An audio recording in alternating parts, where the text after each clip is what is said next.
I love the Castlevania games, right? You know, you can find references to them scattered throughout my work. I had to like restrain myself from putting in like straight up references in American Evil and Cruel and Beautiful. Like I legit had like Soleil Freeman say things like, uh, "The morning sun rises on this." How does it go? I am the morning sun here to vanquish the horrible night. You know, I straight up like wanted to do it, but I had to restrain myself because I didn't want to like make it so obvious that I'm such a big fan. But I love, love, love, love, love the Nintendo era of Castlevania, right?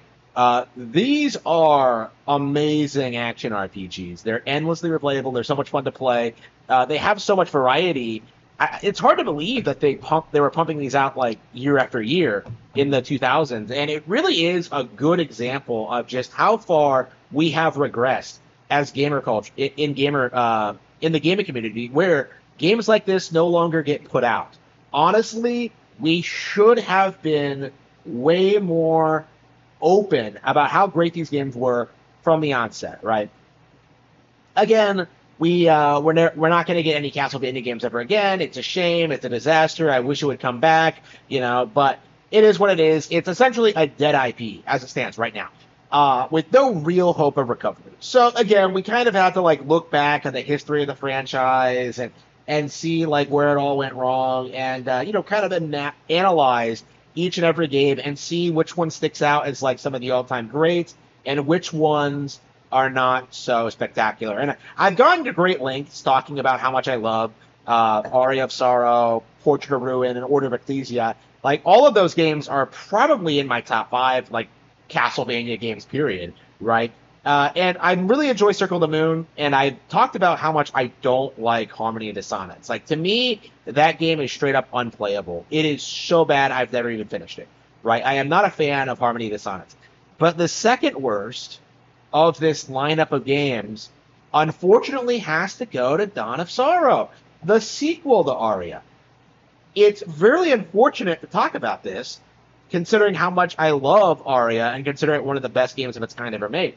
But like Dawn of Sorrow is a downgrade in essentially every way, shape, and form. Right? The environments aren't as interesting, the story isn't as good, the art's not as good, the characters don't have the same spark that made them so interesting in Aria, right? The mechanics are dumbed down, right? It's really, really difficult to get any good souls, right? The boss fights aren't as memorable.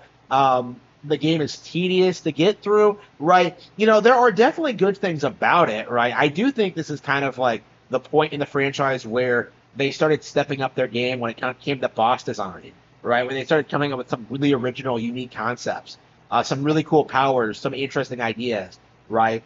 But it didn't come together until Order of Ecclesia. Like Portrait of Ruin also has like some growing pains when it comes to this kind of thing. But like Dawn of Sorrow really suffers, I think, from not doing enough to innovate, right? Like I'm playing this game and I'm just kind of like, why am I Soma? Like, why am I going through like it feels like such a step down from what we got in the first game, right? When the first game, like, we have, like, Soma going through this mysterious castle, not sure what his destiny is, and then realizing at the end that he's actually the reincarnation of Dracula, the series' overarching antagonist, and that leads him down this quest to, like, suppress his own nature in order to, like, be a good person and, like, protect the world, right? Not allowing the Dark Lord to return. Right? Like he essentially defeated the antagonist in the first game, right? So what do they do with the sequel? They have some cult that's never been referred to before or since that comes out of nowhere, is led by this woman who seems to have no followers, right? There's nobody around other than her and her two candidates. They're not even like really followers, right? And they're both really uninteresting, and all of them are really uninteresting and don't really have a whole lot to offer to the plot. And there are some like sparks of like creativity, right? There's this really interesting like background depiction of like Celia Foster, like kind of in like some kind of like Big Brother kind of role, where she's like some establishing herself as the head of the cult. It's like one image in one background room of the game, and it's like the most personality the character has ever got, right? Like you're told that these characters that you're going up against, like, oh, they were born on the day that Dracula was defeated for good, and like they have crazy powers, and yet they're not incorporated well, they're not interesting, right? Like it's just it just feels in a lot of ways like this is a game that really shouldn't have happened. It felt contrived, right? Soma conveniently loses all of his powers because if he had them all, he would have stomped these guys from the beginning. Julius drops the ball, Arikado drops the ball, Yoko does nothing, Hammer's there for some reason. Like, Mina's not there at all. It's like, this amazing cast from Aria of Sorrow who created this really good, probably like the best, ensemble cast in the series history, right? Like all of them come back in this one, and yet they failed to build off their characters in any interesting way. Like Yoko is interested in pursuing a relationship with Julius, but does that go anywhere? I don't know, and I'm not really invested in it. Mina and like Soma apparently aren't dating, which is baffling to me, considering they were holding hands at the end of Aria when you get the golden ending. Like, it's like, come on, bro. Like, you should have, like, come up with something that, like, advanced the characters a little bit, right? That actually did something interesting with the idea. And, like, the idea of, like, forcing the Dark Lord to come back, yeah, there's potential there, right? Celia has this one really good moment towards the end where, like, it appears she kidnapped Mina and, like, killed her. And, that seems like something that should have worked. That seems like something that should have, like, led Soma to, like, succumbing to his dark nature, right? But it doesn't lead to anything, right? It's just another thing that's easily avoided by, like, knowing how, like, how to avoid Soma, like, getting a bad ending, right? Just have Mina's talisman equipped, right? It's like, okay, like, the idea was there, right? But it just doesn't come together well at all. And the entire game is like that, right? The game doesn't take place in Dracula's castle. You would never know that simply by looking at it.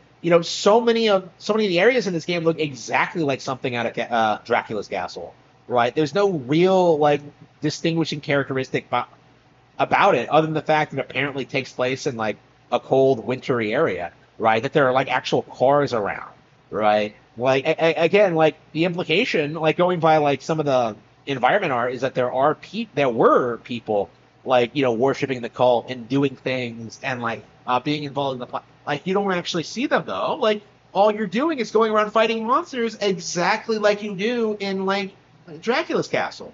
Right? Like, again, where are these monsters coming from? Like, are they always here? Like, it just doesn't make any sense. And, like, yeah, it's a video game, but at the same time, there are just so many situations where you're just kind of like, shouldn't Julius be able to handle this? Shouldn't Arikado be able to do more? Like, again, the entire plot just feels like it just shouldn't have happened.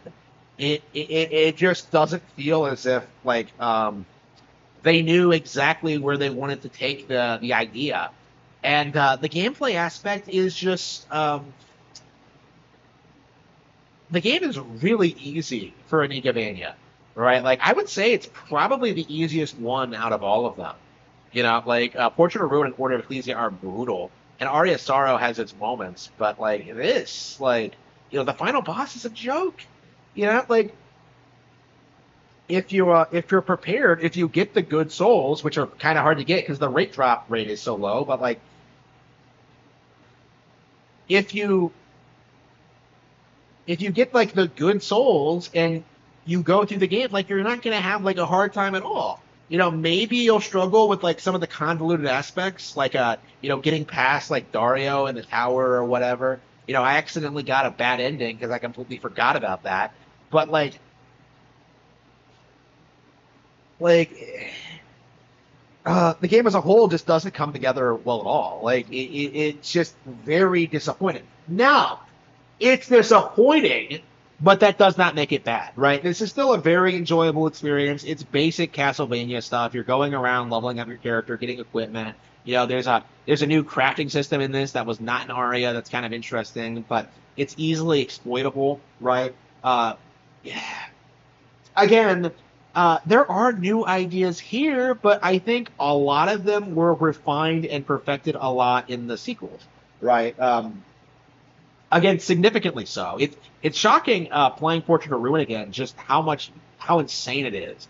Like just how much big of an upgrade. You have the partner system, you have the multiple environments, right? You have the unique plot and the interesting characters, and like the lore tie into like a really surprising uh, older Castlevania game, Bloodlines, right?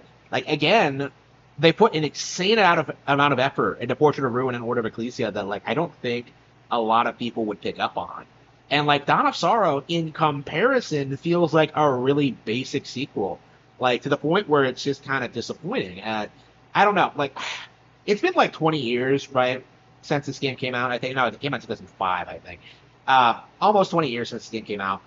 We've never seen Soma Cruz again. We've never seen any of these Castlevania characters again, and unfortunately, it does kind of feel like they are going to languish in video game obscurity, and it is real. It really is a shame. Like honestly, like I love the cast of Aria of Sorrow. I wish they were in more stuff.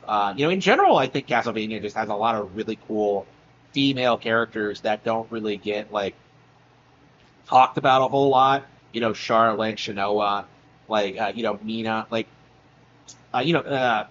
Soma's pretty cool. Like again, there are just so many like interesting like things about these games that unfortunately have never made their way into like video game mainstream. And I suppose that's like typical. We had conversations like a while back on 4chan, like about how big Starfy was in the mid 2000s, right? How it was like so big at one point that it was marketed alongside Mario and Zelda, right? And then it fell by the wayside, and it's only just now making a comeback.